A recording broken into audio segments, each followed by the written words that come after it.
За миний хувьд болохоор ерөнхий боловсролын 2 дугаар сургуулиас мөн STEM хабынхаа сургалтын төвөөс хүүхдүүдэд бэлтгэх оролцуулж байна. За нийтдээ манай ахлах дунд наснд хүүхдүүд маань оролцож байгаа. Дэлхийн аваргын тэмцээн Шанхайд болсон. Нийт 61 орны 20 мянгаад тамирчид оролцсон. Тус тэмцээнд манай дунд ангийн наснд манай ерөнхий боловсролын 2 дугаар сургуулийн мөн хүүхэд гэрүүл хөгжлийн дэргэдэх Unitel STEM хабын сурагч Ууганбаяр маань алтан медаль авсан байгаа. Мөн Unitel STEM хаб сургалтын төвийн 9 мөнгө Өрнөх баяр маань тус мөнгөн медаль бас хүртсэн.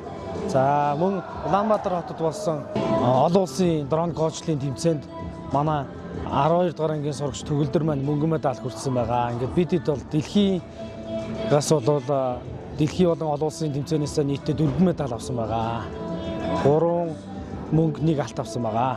Өнгөрсөн оны үед манай хүүхдүүд маань давуу тал нь урд өмнө нөгөө улсын авраг, аймаг дээрээ бэлтгэл энэ төргээд тэр зүйлүүдээ хийх байсан. Тэгээд дээрэс нь сэтгэл зүйн хувьд ч гэсэн маш нөгөө улсын аврагаас медаль, бүс мөсөөс медаль авсан хүмүүс сэтгэл зүйн хувьд бол нэлээ өндөр байсан. Бид хэдийг энэ тэмцээнд явхад бас нэлээ мөнгө төгрөг шаардлагатай байсан санхүүгийн асуудлууд байдаг. За эцэг эхчүүд за сая дэлхийн аваргын Шанхай тэмцээнд явхад байна.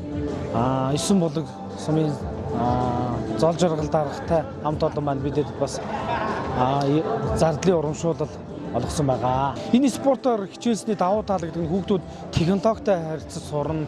Дээрээс нь бүтээлч одоо байдал одоо тэгээд технологийн чадрууд одоо үеийн хүүхдүүдийн бол хамгийн гол олох чадварууд нь технологийн чадвар шүү дээ. Тэгээд шинжлэх ухаан одоо асуудал шийдвэрлэх гэх юм уу маш олон төрлийн чадваруудыг бас хүүхдүүд маань эзэмшиж байгаа.